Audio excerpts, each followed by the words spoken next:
The Dandenong Ranges forests are environmentally significant and home to a wide range of native animals and birds. The preservation of our forest and environment depends upon all of us. Weeds reduce native habitat and are a key threat to the health of our forests and native wildlife. Woody weeds range from large trees, bushes, and clusters of stems down to smaller shrubs. They compete for light, nutrients, water, and space, and they smother, shade, starve, and crowd out our native plants. Some of the worst woody weeds in the Dandenongs are the sycamore maple, holly, sweet pittosporum, tobacco bush, red cestrum, blackberry, tutsin, and ragwort. These weeds can spread in a number of ways. Some have seeds and capsules or flowers, and many have berries. These are spread many kilometres into the forest and bushland by birds and other wildlife, wind, and water.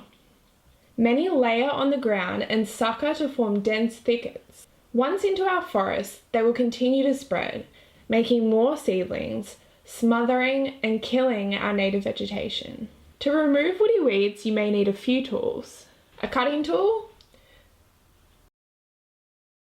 a chiseling tool, gloves, and a dabber bottle or something similar like a sauce bottle can be used to fill with a herbicide. If you are using herbicide, always make sure you're wearing protective waterproof gloves and following the safety and other instructions that are listed for that specific herbicide. For small woody weeds, you can hand pull them, taking care to get all of the roots out of the ground. You might need to use a fork to loosen around the root. Make sure you bag any berries, flowers, or seeds and dispose of them in your general waste. For medium-sized woody weeds too big to hand pull, you can use the cut and paint technique. Cut the stem as close to the base of the plant as possible and then immediately paint the cut stem with your dabber bottle containing a herbicide. Usually undiluted glyphosate is used. It is really important that the herbicide is applied immediately so it is absorbed by the stem effectively.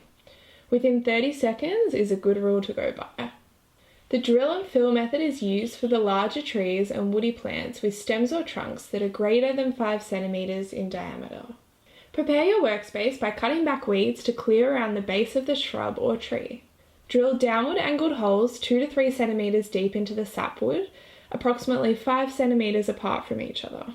Immediately fill the hole with herbicide.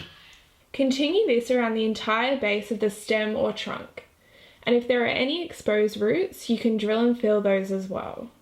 You can also frill the stump, which means making horizontal cuts into the sapwood around the trunk and immediately applying herbicide. But don't ring bark the trunk, as this will actually decrease the uptake of herbicide.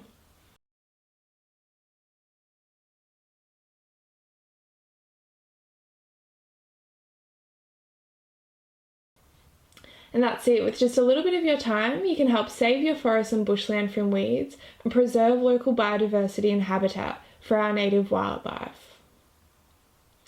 You can use these methods to treat any woody weeds that are on your property. Thank you for caring and taking the time to help your local environment. And if you would like more information or to get involved in a local group, you can contact the Community Weed Alliance of the Dandenongs or the local Yarra Ranges Council.